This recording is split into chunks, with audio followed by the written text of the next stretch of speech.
all praises, honor, and glory to Yahawah, Bahashem, YAHAWASHI, Bahashem, YAHAWAH. Double honors to our apostles and elders here at Great Mill Stone real well.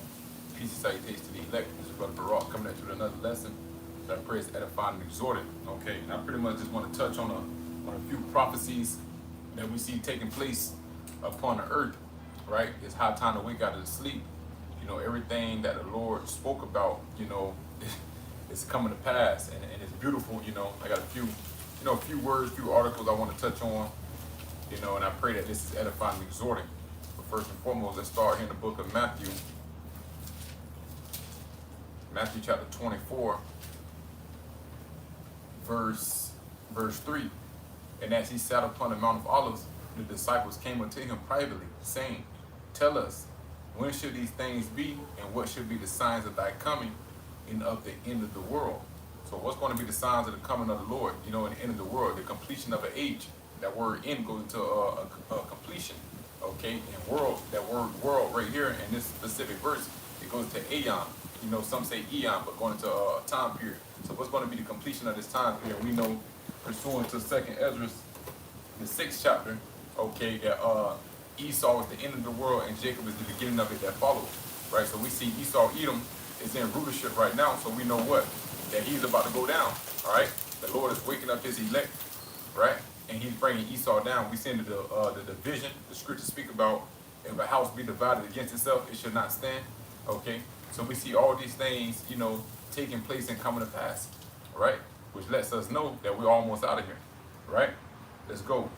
And Yahawashi answered and said unto them, Take heed that no man deceive you, for many shall come in my name, saying, I am, it says here, Christ, but that's just going to the anointed one. Many is going to come and say that they're anointed, you know, that he's sent by the Lord, that they're the Messiah. You know, you had guys saying that they're the God-sent comforter, okay? God saying that they're only second to Yahawashi. So pretty much they saying they King David, right? You see? And what? They have been deceiving many, right? But it's ultimately the Lord that gave them over to that delusion, which ultimately these are the signs of the coming of Yahawashi. These are the signs of the end of the world, of the completion of an age, of the completion of a rulership, right? What rulership are we in right now? Esau, Edom, okay? So these are the signs that Esau, Edom is about to go down. And Jacob, remember we quoted 2nd Ezra, the 6th chapter, 2nd Ezra 6 and 9, Jacob is the beginning of it that followed. Verse 6, And ye shall hear of wars and rumors of wars. See that ye be not troubled, for all these things must come to pass, but the end is not yet. And that's hot and heavy, you know, in the news right now, going into these wars and rumors of wars. And tariffs is actually an act of war. Let me see, let me type that in and see what it gives me. Simple Google search.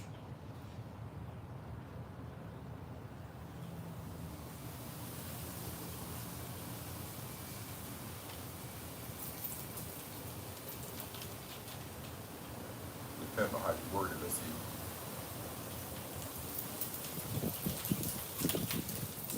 It says a tariff war is an economic conflict between countries that raise taxes on each other's exports, which can be the result of a tariff act, right?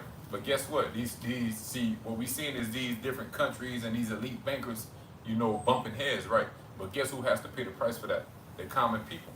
I was just reading something that pretty much going into how the like the low end workers, man, the low income workers, so to say, is going to feel the blunt end of the terrorists, man. Let me slide this over here. You know, just in case you know, first time watching the video, you know, they can see themselves on the sign. You know, and this is for our nation. This is for the elect of the nation of Israel, so-called Negroes, Latinos, Native and Central American Indians, which are the 12 tribes of the nation of Israel, right? And we've been scattered throughout the four corners of the earth. So what we've been sent to do is to give you warning from Yahawah, Bahashem, Yahawashi about the judgment that's coming. And we see these things, we see prophecy taking place, we see these things ramping up, okay, picking up quickly. Speaking back about these terrible wars. Because Yahawashi said, go back there to Matthew. Hey, did it drop my precept? What's going on here? Salaki. I think it dropped my precept. Oh, no, I was reading here, Salaki. Matthew 24 and 6. And ye shall hear of wars and rumors of wars. See that ye be not troubled, for all these things must come to pass, but the end is not yet. And tariffs is an act of war, right? You have Trump, speaking oh so proudly, right? Which the spirit is just on him to do what he's doing. Just as the spirit was on Alexander the Greek, it said he moved with Kohler, right? This is, it speaks about, I believe it's in Daniel 8, where it say, whose look was more stout than his fellow. So he has great pride. That's why Trump is saying the thing he's saying, okay? But he's speaking about, he said he's going to take Gaza. He said, because what Gaza is ruins, we're not going to buy it, we're just going to take it. Right now you see these different UAE nations, they joining together because what the Lord is doing, he's stirring these nations up for war. Which, let me grab a quick precept real quick. Let me read this last one again, and then we'll jump to that next precept. Matthew 24:6. And ye shall hear of wars and rumors of wars. See that ye be not troubled, for all these things must come to pass, but the end is not yet. Now let's jump over here to the book of Joel, chapter 3. For behold, in those days and in that time, when I shall bring again the captivity of Judah and Jerusalem. So what the Lord is doing, he's turning away to our captivity, man.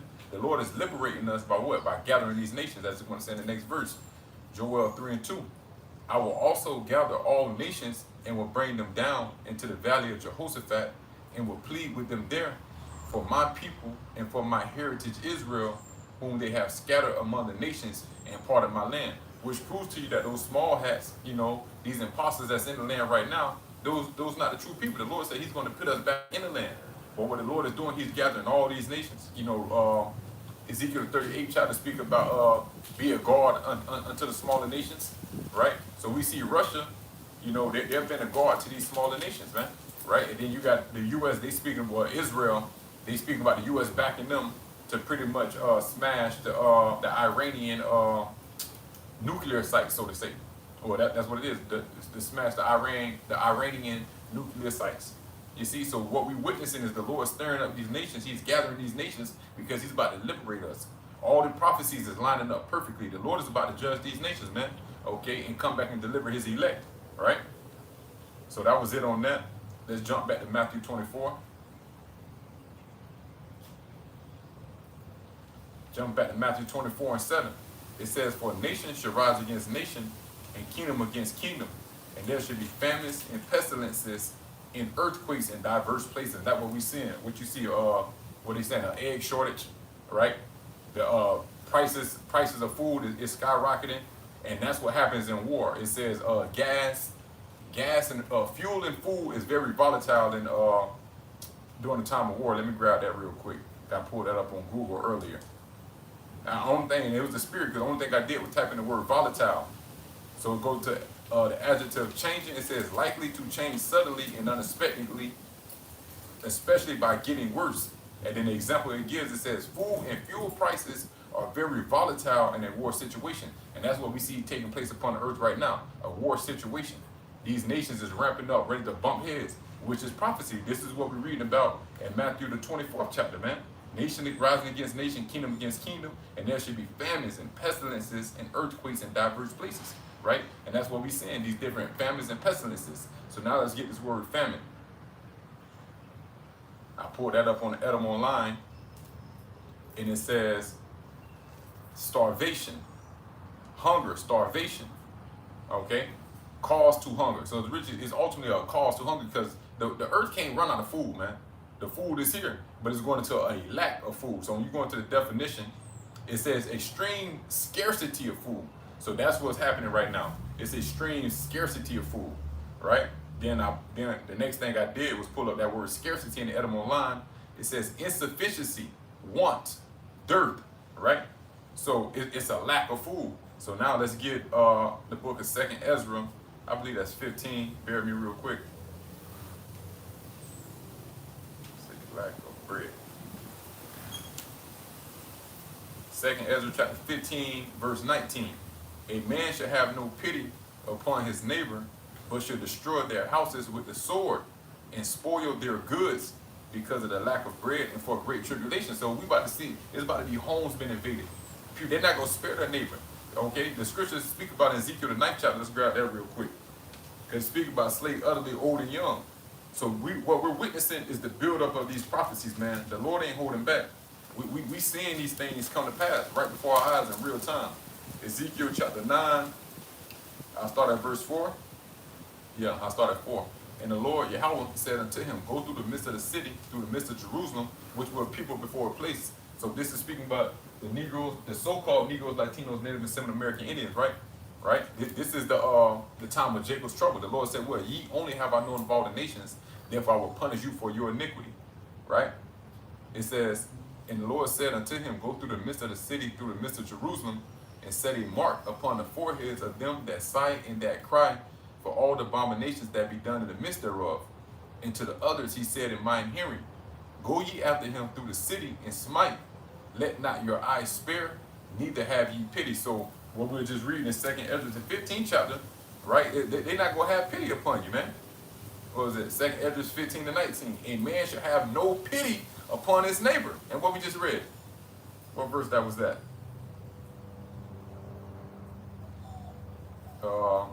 Slakia, Ezekiel 9 and 5. And to the others he said in my hearing, go ye after him through the city and smite, let not your eyes spare, neither have ye pity. So that's why the scripture speaks about there be spirits created for vengeance. So what you see people out here doing and what they're about to be doing, it's not really them, it's the spirit that's on them, man. Okay? This is, we're in a time of judgment, man. Okay? So marvel not when you see all this road rage. The brother put something in the chat earlier about this lady, you know what I mean? She fucking shot all her children and then put the gun on herself. Okay, over there in South Korea, it was just a teacher that stabbed an 8-year-old to death. Right? This is the judgment of the Lord. What you seeing happen with Jake out here in these streets, that's the spirits, the angels working on the minds of these people to bring forth the judgment of YAHAWAH Hashem YAHAWASHI. Ezekiel 9 and 6. Slay utterly old and young, both maids and little children and women, but come not near any man upon whom is the mark, and begin in my sanctuary. Then they begin at the ancient man which were before the house. So come not near any man that have that mark. That mark goes back in the Hebrew to the word tawaf, meaning the mark of exemption. So brothers, we gonna be all right. We signing crime, we repenting day in and day out, pitting off the old man, striving to serve the Lord in truth and sincerity to the best of our ability, right? So those death angels not gonna come nigh us. The scripture tell you in Psalm 91, 1,000 should fall out thy left hand, 10,000 out thy right hand, but no evil should come nigh thy dwelling. Why? Because you have that mark of exemption on you. Okay. Let's see if we got some more on this famine. Okay. Yeah, so now I want to jump to the book of Nehemiah, because we're just speaking about the famine. Going back to Matthew. Let's jump back over there. I'm going to read it. I got to read that verse again. Because what we did, I pulled up that word dirt. I pulled up that word dirt. When you go into famine, it goes into dirt. So I typed that in the blue letter and pulled up a few precepts as well. But Matthew 24 and 7, for nation shall rise against nation, and kingdom against kingdom, and there shall be famines and pestilences and earthquakes in diverse places. And earthquakes popping all over the world, man. You gotta have one of those earthquake apps just to see where all is going down at. Pestilences, you know. As a matter of fact, let's pull that up. Let's pull that up in the Edom online. And you see that with the bird flu, you know, the CV, you know, 19, all these different things. It says any infectious or contagious disease, fatal epidemic, and what we're seeing right now is pretty much a epidemic. Okay, a plague, an unwholesome atmosphere. Okay, noxious, deadly disease, man. And another one says also in Middle English, wicked is evil, right? That which is morally pestilential. Right? So it's nothing but wickedness, and it speaks about that in Ezekiel the 7th chapter, and evil, and only evil, you know, watching for thee. But let's go here to the book of Nehemiah 5, because a famine leads to a certain behavior. And I also want to pull up, let me pull up this.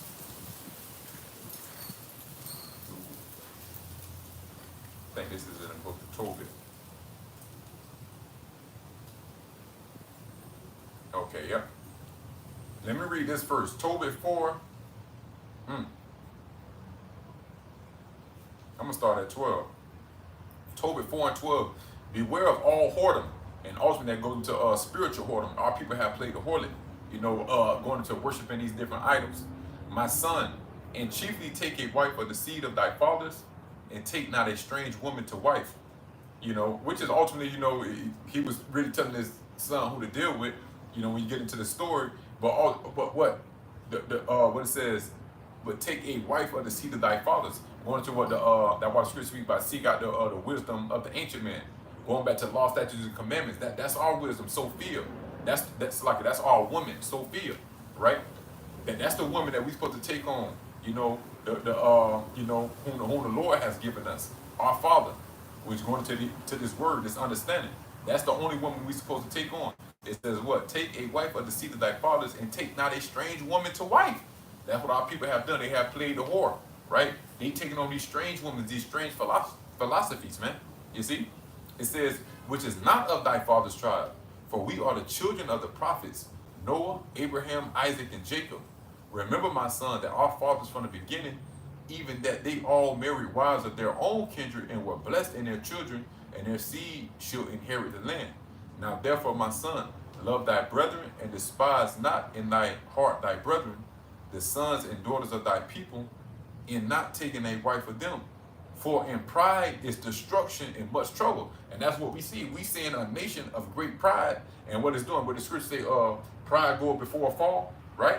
So it said, for in pride is destruction and much trouble. That's why we seeing this great trouble. That's why we seeing this destruction come upon the earth. To tell you in 2 Ezra, the 8th chapter, that what?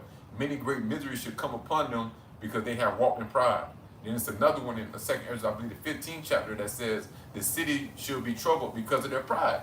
So this is the reason why the judgment is upon the earth like this is because you people being proud as hell, right? It says, for in pride is destruction and much trouble, and in lewdness is decay and great want that's bringing forth that famine. You people are lewd as hell out here, man. For lewdness is the mother of famine. Now let's pull up that word lewd. It says lewdness is the mother of famine. Lewd, unlearned, belonging to the people, unlettered, uneducated, vile, lustful. You see, these people walking after their wicked lust. And guess what? Why do you think the judgment of the Lord is here? Going back to the beginning. Why did the Lord send forth the flood upon the earth? Let's get that real quick. I believe that's Genesis 6.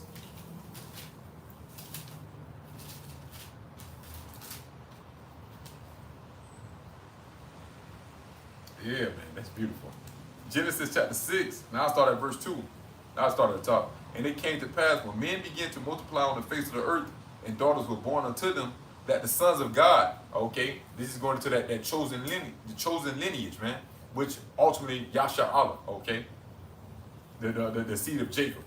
You see, when you follow the lineage, it goes through the sons of God, from Adam, to Seth. Then you'll get Noah, just jumping through a few of them. Noah, Abraham, Isaac, Jacob, that's what the promise went through. That's the sons of God. Okay, that the sons of God saw the daughters of men, that they were fair, and they took them wives of all which they chose. And the sons of men is representing these other nations. And that's why we're just reading in Tobit, going into take on the daughter of thy fathers, roughly paraphrasing, right? So yeah, we can deal with other women, but it's ultimately going into these philosophies. Our people would start to straight after these other philosophies, If Ezekiel, the 5th chapter, I believe, also speaks on that, how the Lord put us in the midst of all these nations, and what? Our people went a horn after these different nations, right? Genesis 6:3, and the Lord Yahawah said, my spirit shall not always strive with man, for that he also is flesh, yet his days shall be 120 years. There were giants in the earth in those days, the giants men of renown. And also after that, when the sons of God came in unto the daughters of men, and they bare children to them, the same became mighty, men which were of old, men of renown. And the Most High saw that the wickedness of man was great in the earth, and that every imagination of the thoughts of his heart was only evil continually. You see? So their minds was evil. They had a lewd mind. They was locked into the lust of the flesh, which this ended up leading to the flood. Then what? After that, what? Sodom and Gomorrah. So the Lord is known by the judgments he sent. This is why the same type of judgment is coming. To tell you in the book of Peter that what? The word then that was that stood out of the water, that was, let me just get it, 'cause I know I'm about to butcher that. Where is that at? 2 Peter 3, I believe. 2 Peter 3:7. But the heavens and the earth which are now by the same word, let me see, hold on, I gotta go up. 6. 2 Peter 3 and 6. Whereby the world that then was being overflowed with water perished. So the old world was overflowed with water and it perished. Everybody died except for Noah and his household, right? But the heavens and the earth, which are now, so where we at right now, by the same word, so by the word of Yahawah, by Hashem YAHAWASHI, are kept in store, reserved unto fire against the day of judgment and perdition of ungodly men, right? Why? Because the lewdness and the wickedness in that time, was overflowed by water. The same lewdness and wickedness that's happening right now, this world has been preserved unto fire, man, which is also known as the second death, okay? Where we at? Back in Genesis, I think I had some more on this. Genesis 6 and 6. And it repented Yahweh that he had made man on the earth, and it grieved him at his heart. And Yahweh said, I will destroy man whom I have created from the face of the earth, both man and beast, and the creeping things, and the fowls of the air, for it repented me that I have made them. So the Lord's going to send forth those missiles, the thermonuclear missiles, and utterly burn Babylon the Great with fire, man. Okay, why? Because the wickedness that's done here. You see? So now let's jump back, because we're speaking about that dirt, that famine, right? So now let's jump back to, we read Tobit 4. Now let's get to Nehemiah chapter 5, and let's show you what this famine brings, man.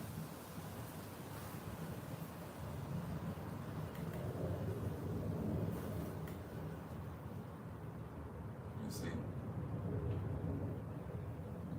Nehemiah 5, let me figure out where I can. I'll start at verse 3.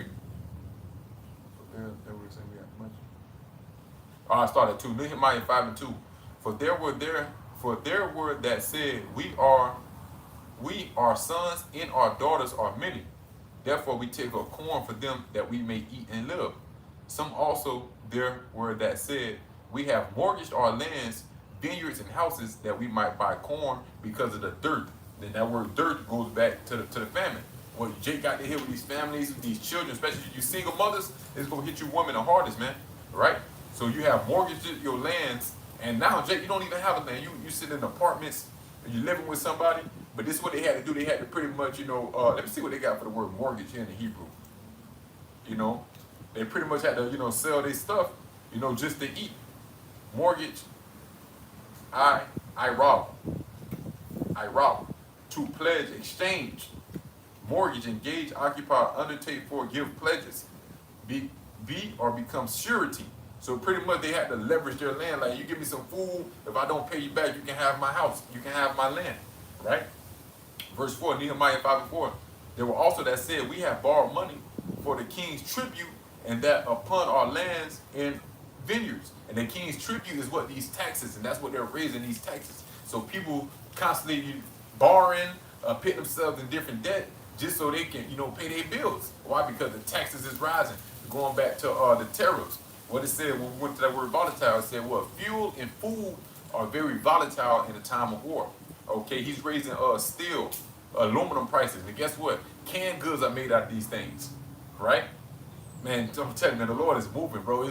It's nothing but death and destruction on the way here. Nehemiah 5 and 5. Yet now our flesh is as the flesh of our brethren, our children as their children. And lo, we bring into bondage our sons and our daughters to be servants. And some of our daughters are brought into bondage already. Neither is it in our power to redeem them. For other men have our lands and vineyards. So you people gonna start selling your children. Okay? Man, this gonna get bad out here, man. I want the scripture speak about a man's enemy, his foe should be building up his own household. Everybody's about to start turning upon each other, man. Okay? The scripture speak about brother against brother. Let me see if I can find that. Brother should betray. Let me see. Mark 13 and 12. Now the brother shall betray the brother to death, and the father the son. And children shall rise up against their parents, and shall cause them to be put to death. Right? You see? So it's a great insurrection. The Lord said, think not I come to send peace, but rather division. Okay? He's come to send fire, division. You see? So that's what we see taking place right now. And these are the building blocks. That's why the Lord sent forth his prophets to warn you, to warn you, to warn you. To tell you about this great judgment that's coming upon the earth, man. You people got to take heed to what's going on, man. The Lord is judging this place, man. The prophets, yeah, we see things are far off before the average person can really recognize what's going on. But you got to be able to see it by now. If you don't, the Lord gave you over to a strong delusion, and you just go get caught up in it, right? Let's go back where we at. Nehemiah 5, and let's see. Yeah, that was pretty much the point, you know. The people, you know, they leveraging everything that they got because of the high taxes, because of what's coming down. Now let's get a little bit of news, a few articles I was reading through earlier.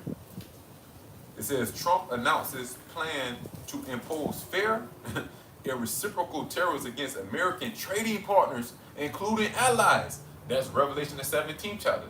The beast shall hate the whore, leading to Revelation the 18th chapter. You see, because when you go into those chapters, 17, especially 18, it really breaks it down for you. It goes into trade wars, man. Okay? Let's see. I'll just read the title on that. You know, I read that it's self-explanatory. Let's see what else.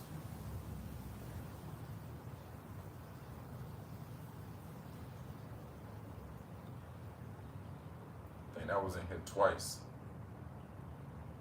But yeah, man, that's the thing. You know, these terrorists coming down, you know, that cruel Lord. Matter of fact, let's get Isaiah 19. But yeah, we started off on Matthew the 24th chapter. But these are the beginning of sorrows. This is what's happening, man. And because the next verse, last verse I read was Matthew 24:7. Well, in that chapter, that was the last verse I read. And the next verse, verse 8, says, all these are the beginning of sorrows. You see, because right now, what Babylon is still up and running. We still waking up, going to work. You still getting able to put gas in your car, but these are just the beginning of sorrows. Man, the Lord just warming up. Let's see if we can get into another translation on that. Matthew 24.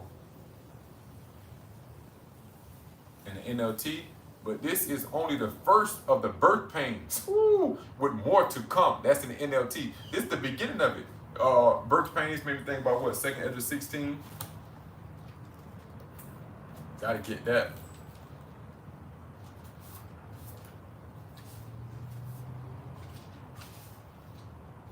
Second Ezra chapter 16, verse 37.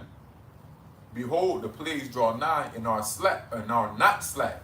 See, that's why we see these things picking up. Things is moving fast right now. As when a woman with child in the 9th month bringeth forth her son, within 2 or 3 hours of her birth, great pains compass her womb, which pains when the child cometh forth, they slack not a moment. You see, so these things, they not slacking, they only picking up. The times of slacking is already worn off. Those slow days, you know, when we first, you know, went to waking up, hey, our salvation is nearer than when we first believed. Now things is moving quickly. 2nd Ezra 16 and 39. Even so shall not the plagues be slack to come upon the earth, and the world shall mourn, and sorrow shall come upon it on every side. See, that's what we're seeing right now. Sorrow's taking over the earth on every side, man. This is the judgment of YAHAWASHI. Let's get Isaiah 19 and we'll close out.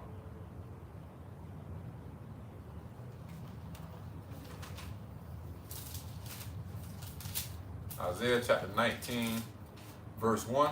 The burden of Egypt. So this is a burden. This is something heavy upon Babylon the Great. Egypt, you know, this is played in Revelation, was at 11 and 7. This is spiritually Sodom and Egypt, okay? But the burdens are heavy upon you, man. Is overtaking you.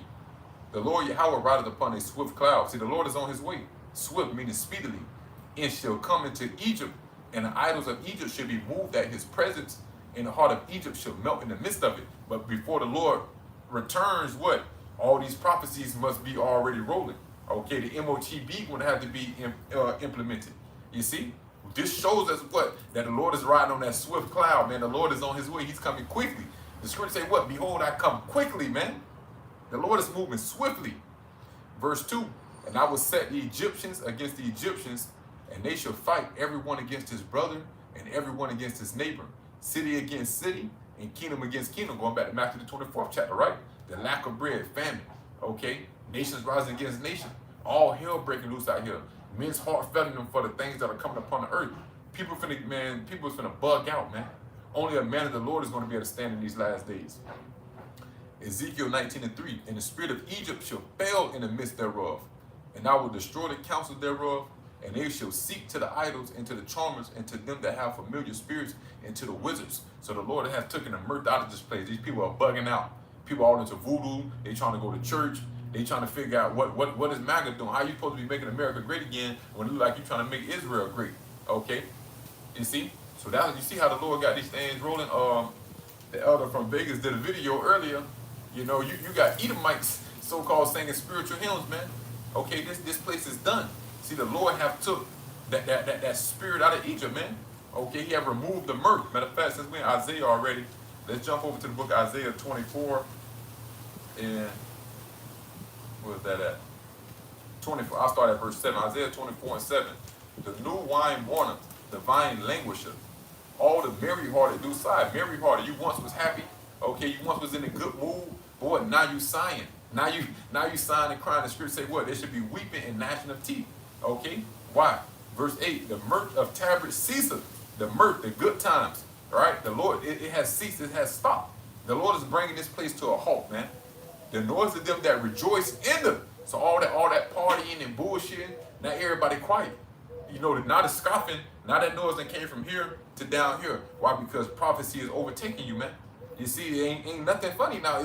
Everybody is coming to a sober reality like, damn, this is very serious. How I'm going to pay my bills? You know what's going on with these jobs? They're laying people off. Am I next? You see, that's why we really see that the true riches is this word. To have this knowledge, wisdom, understanding, because that's a comfort. That's a rest. That's the peace that YAHAWASHI say what?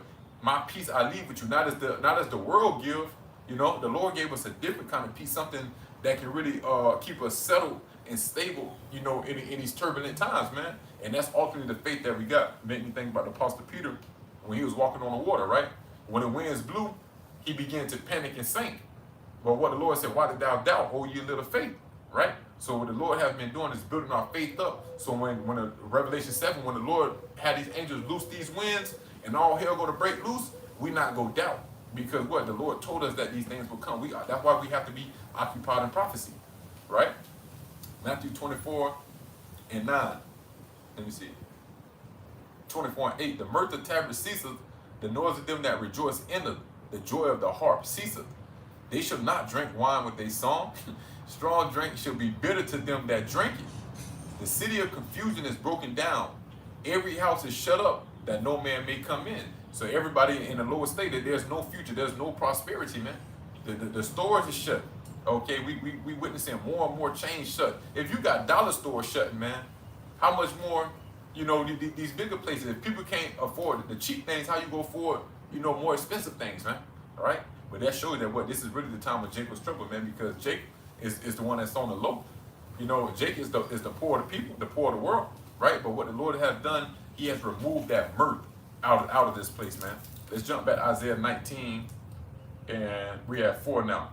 It says, and the Egyptians will I give over into the hand of a cruel Lord, and a fierce king shall rule over them, saith the Lord, YAHAWAH, the Lord of hosts. And that's what we like today as Donald Trump, man.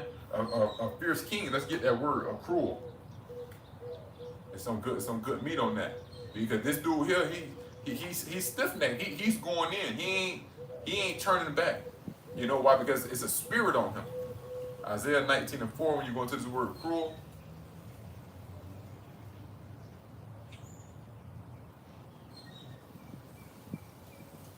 Quashah, hard, cruel, severe, obstinate, right? And when you look at this word obstinate, it says stubbornly refusing to change one's opinion or chosen course of action. He want to go into Gaza. He said he gonna take Gaza, man. Hey, they can't change his mind. Not Israel talking about nuclear Iranian sites. They know that's not wise, but what, the Lord got a spirit on him that he can't turn back. As he said about the same thing with Alexander, that he moved with Kohler, man. Right, man? The Lord is beautiful, man. Yeah, man, let's grab this real quick in Proverbs. Man, the Lord, this shows you that the Lord is in control. Because they can't turn back. They headstrong on doing what they want to do. Proverbs 21 and 1. The king's heart, which is his mind, is in the hand of the Lord, YAHAWAH. As the rivers of water, he turneth it whithersoever he will. And they tell you about that in Daniel the 4th chapter. The Lord, YAHAWAH, Bahashim YAHAWASHI, ruleth in the kingdom of men. Right? So the Lord is controlling everything that's going on right now. So why you think Trump is so cruel? Why you think he's so obstinate, so stiff-necked, so stubborn? Because the Lord is controlling him. Right? Going back to that word cruel, hard, difficult, severe, fierce, intense, vehement, stiff-necked, just like our people, man. You see? We've been prophesying to these people week in and week out, day in and day out making these videos, but well, our people still don't want to repent, right? Hey, don't worry about it. The Lord set up somebody, hey, just as the Lord told Ezekiel, make your forehead hard against their foreheads. And the Lord got this cruel Lord doing the same thing against the whole world, though, not just Jake, okay? His forehead is hard against everybody's forehead. He gonna do what the hell he want to do. You know, a lot of these nations, like, bro, he's sanctioning his own allies, man. Okay? This is going to bring about Revelation, the 17th chapter, man. The Lord ain't playing no games, man. Right? Let's see if we got anything else we can close out with. Let me get Psalm 64. And we'll drop it here. Psalm 64, and I'll read verse 9. That's all I need. I might got to go up. I'll start at 7. Psalm 64 and 7. No, I got to go up so I can. Psalm 64, I'll start at 5. They encourage themselves in an evil manner. They commune of laying snares privily. They say, who should see them? But we see through them. We're Obadiah the first chapter. An ambassador has been sent. We have heard a rumor. We know what's going on. The Lord sent the angels down to work on our minds as well. So we know what's going on. We know what the left hand is doing. The right hand has exposed it unto us, man. Okay? YAHAWASHI say, what? I speak plainly unto you, because unto you is given to know the mysteries of the kingdom of heaven. So we know what's going on, okay? So why you think you laying these snares privately? And guess what? The prophets, the elect of Yahawah, YAHAWASHI, know what you are doing, man. You saying who should see you? Man, Isaiah 40 said, how are your secret parts uncovered? Also in the book of Obadiah, you know, we make the leg bare. You know, you have been made bare out here, man. We see you, Esau. But keep doing your thing, because this is the will of the Lord. You can't stop it if you wanted to. We just read Proverbs, the 21st chapter. They search out iniquities. They accomplish a diligent search. Both the inward thought of every one of them in the heart is deep. It's what is deep to do wickedness. It tell you in the book of Micah, he can't sleep unless he come up with some evil, some wicked shit to do. Okay? But the Most High should shoot at them with an arrow. Suddenly should they be wounded. First and foremost, they're being wounded by the prophets, man. And then what? The Lord will send his only begotten son, YAHAWASHI, and what? And also have those thermonuclear missiles launched. Those are the true arrows. 2nd Ezra, the 16th chapter, right? Verse 8, so should they make their own tongue to fall upon themselves, all that see them shall flee away. And that's what's happening right now. You know, all these different whistleblowers, okay, now your own tongue is falling upon you, and now your allies is turning their back on you as well. Revelation, the 17th chapter, we quoted that earlier, man. You know, these shall hate the whore and shall burn her with fire, right? Psalm 64 and 9, this is the point I want. And all men shall fear and shall declare the work of Yahawah Bahashem YAHAWASHI, for they shall wisely consider of his doing. Why are they fearing the Lord? Why are they considering his doing? Because he spoke this, he declared the end from the beginning. The Lord put the spirit on his prophets to speak these things that will be taking place, and now they're happening. So now everybody like, hey, Yahawah Bahashem YAHAWASHI liveth, and he's doing his thing. He's visiting the world in which he made, pursuing the 2nd Ezra, the 9th chapter. Verse 10, the righteous shall be glad in Yahawah. Who is the righteous? The elect of the nation of Israel, you so-called Negroes, Latinos, Native and Central American Indians, right? The righteous shall be glad in Yahawah and shall trust in him, and all the upright in heart shall glory. That's right. We trust in the Lord and we glory in, because the Lord is allowing us to see the downfall of our enemies. He's allowing us to see all these prophecies come to pass, and it's beautiful, man. Okay? So with that, I'm going to shut it down there. I pray you've been edified and exhorted. I want to give all praises, honor, and glory to Yahawah, Bahashem, YAHAWASHI, Bahashem, Rakakwadash. The honors to our apostles and elders, that great men stone rule well. Peace, salutations to the elect. Shalom.